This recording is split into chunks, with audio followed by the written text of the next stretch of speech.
بسم اللہ الرحمن الرحیم۔ یوں تو انسان شروع سے بہت کمزور بھی ہے اور بہت طاقتور بھی۔ اللہ تعالیٰ نے انسان کو اس طرح کا بنایا کہ ایک جانب بہت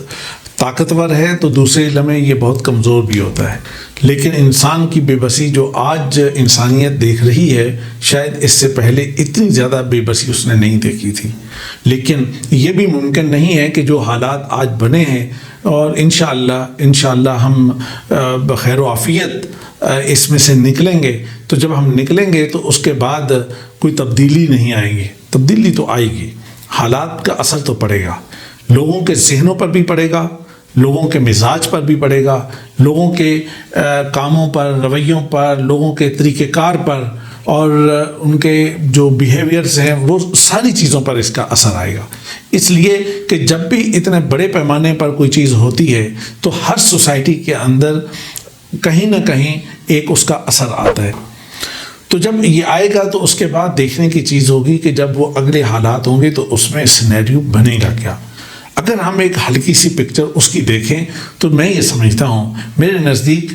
دو گروہ ہیں سب سے بڑے۔ نمبر ایک، وہ لوگ کہ جو گورنمنٹ کے ساتھ کام کرتے ہیں، جن کا سارا کام گورنمنٹ کا، گورنمنٹ کی جاب ہے یا گورنمنٹ کے ساتھ ان کا کام ہے یا گورنمنٹ کے ساتھ ان کی چیزیں، ان کا کام انشاءاللہ کوئی پرابلم میں جانے والے بظاہر امکانات نہیں ہیں، بظاہر ان کے لیے خطرات نہیں ہیں۔ مشکلات تھوڑی بہت ضرور آئیں گی، مسائل بھی ہوں گے، ورک بھی ہوگا، لیکن وہ بہتر پوزیشن میں آگے نکل جائیں گے۔ اس لیے کہ گورنمنٹ کے بارے میں یہ ہوتا ہے کہ وہ سوسائٹی کی ماں ہوتی ہے، وہ اس کو سنبھالتی ہے، تو وہ جو لوگ اس کے ساتھ اٹیچ ہوتے ہیں، کام کر رہے ہوتے ہیں، تو اس کو پکڑ کے دھکا دے کے باہر نہیں کرتی، بلکہ یہ کہ اگر اس کے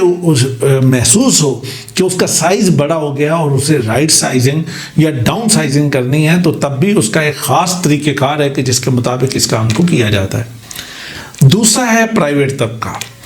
تو جو پرائیویٹ طبقہ ہے تو اس کا معاملہ بالکل ڈیفرنٹ ہوتا ہے۔ اس میں تو یہ ہے کہ اگر حالات بگڑے تو لازمی سی بات ہے کہ اگر اب تک جتنا لمبا عرصہ ہمارا لاک ڈاؤن چل رہا ہے، دنیا کے ساتھ سارا کاروبار بند ہے، ہر طرح کی چیزیں بند ہیں، اگر تو یہ صورتحال اگلے 1 مہینے کے اندر ہم ریسٹور کر لیتے ہیں اور حالات قابو آ جاتے ہیں، واپس لائف اپنے پیٹرن پہ آ جاتی ہے، تو پھر تو زیادہ مسائل نہیں ہوں گے۔ لیکن اگر اس سے تھوڑا سا آگے بڑھتا ہے یا اس کے اثرات اس سے زیادہ آگے بڑھتے ہیں تو پھر ڈیفینیٹلی اس کے اثرات ہوں گے۔ چھوٹا ادارہ ہو، بڑا ادارہ ہو، ہر ادارہ لازماً ڈاؤن سائزنگ کرے گا۔ جب ڈاؤن سائزنگ ہوگی تو اس کا دوسرا نام ہوتا ہے بے روزگاری، ان امپلائمنٹ، اور وہ ہر جگہ پر ہمارے سامنے آئے گی، چھوٹی جگہ پر بھی اور بڑی جگہ پر بھی۔ اچھا، اب فرق تھوڑا سا یہ ہوگا کہ جو بڑے ادارے ہیں ان کی چونکہ کیپیسٹی زیادہ ہوتی ہے یا اس کی جان ذرا زیادہ ہوتی ہے تو وہ ذرا برداشت کرتے ہیں، ذرا اثرات کم پڑتے ہیں، اور جن اداروں کی ویلیوز زیادہ سٹرونگ اور اچھی ہوتی ہیں ان کا معاملہ یہ ہوتا ہے کہ وہ ذرا اس بات کو دیکھتے ہیں کہ یار ایک بندے نے میرے ساتھ اتنا کام کیا ہے تو آج مشکل کے ٹائم پہ میں پکڑ کے اور بے عقل میں اس کو فارغ نہ کروں بلکہ اس کے لیے کوئی راستہ بناؤ۔ لیکن جو دوسرے ادارے ہیں وہ بہرحال اس بات کو ان کی مجبوری بھی بن جاتا ہے کہ وہ کہاں سے پے کریں، اگر کام نہیں ہے تو کیا کریں گے، تو یہی کریں گے کہ معذرت کریں گے۔ جب یہ حالات بنتے ہیں تو اس کے بعد پھر دیکھنے کی چیز یہ ہوگی کہ اس کے بعد کیا ہوگا، اور اس کے بعد پھر وہ تمام لوگ کہ جو کسی ادارے کے اندر رہیں یا ادارے سے باہر نکل جائیں، ہر دو صورت میں کیا کرنا ہوگا اور کون زیادہ بہتر انداز سے آگے نکل سکے گا۔ بڑی سیدھی بات ہے۔ نمبر 1، جو اپنے کام کا ماہر ہوگا،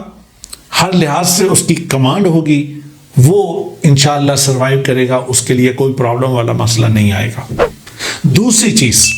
جو شخص آج کی ٹیکنالوجی پر کمانڈ رکھتا ہوگا، جس کے ہاتھ آج کی ٹیکنالوجی کے اوپر ٹھیک ہیں۔ تیسرے نمبر پر وہ لوگ کہ جن کے اندر اڈیپٹیبلٹی زیادہ ہوگی،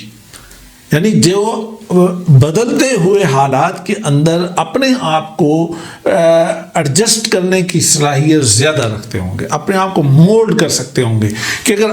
اگر حالات اس طرح سے ہوئے ہیں تو ان کے اندر یہ والی صلاحیت ہے کہ وہ اپنے آپ کو وہاں پہ ایڈجسٹ کر لیں اور اپنے آپ کو ذرا سا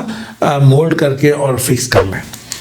اس کے بعد ایک اور کوالٹی جن لوگوں کی، چوتھی جو کوالٹی ہے وہ یہ ہے کہ وہ لوگ جنہوں نے آج کے مشکل حالات کے اندر اداروں کا ساتھ دیا ہوگا،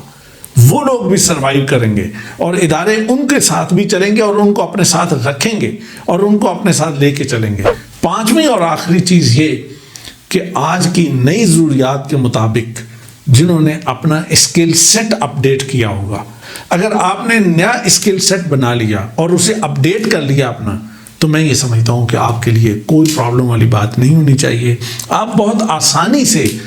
سروائیو کر سکیں گے۔ اگر اس ادارے میں نہیں تو دوسرا ادارہ آپ کو لے گا، اور اس جگہ سے اگر آپ کے لیے مشکل بنی تو دوسرے ادارے میں آپ، تیسرے ادارے میں آپ کے لیے ایونیوز اوپن ہو جائیں گے۔ لیکن اگر آپ نے اپنے اندر یہ پانچوں چیزیں نہ ڈیولپ کی تو پھر مجھے اندیشہ ہے کہ آپ کے لیے کہیں مشکلات نہ ہو جائیں۔ یہ ہمارا جو Pakistan career TV channel ہے، یہ TV channel totally career سے ریلیٹڈ مختلف انفارمیشن دیتا ہے، گائیڈنس دیتا ہے، نئے کیریئرز کے بارے میں بتاتا ہے، اور پیورلی کیریئر کاؤنسلنگ کا یہ چینل ہے۔ تو اس لیے آپ اس کی ویڈیوز کو اور اس کی مختلف جو مٹیریل اس پہ آتا ہے اس کو دیکھتے رہیں، اور اسے لائک کر کے اپنے پاس اپنے ڈیسک ٹاپ پہ اپنے سامنے رکھیں، اور نئی نئی چیزیں جو آپ کو ہیں وہ آپ کو پراپرلی ملتی رہیں گی۔ بہت شکریہ۔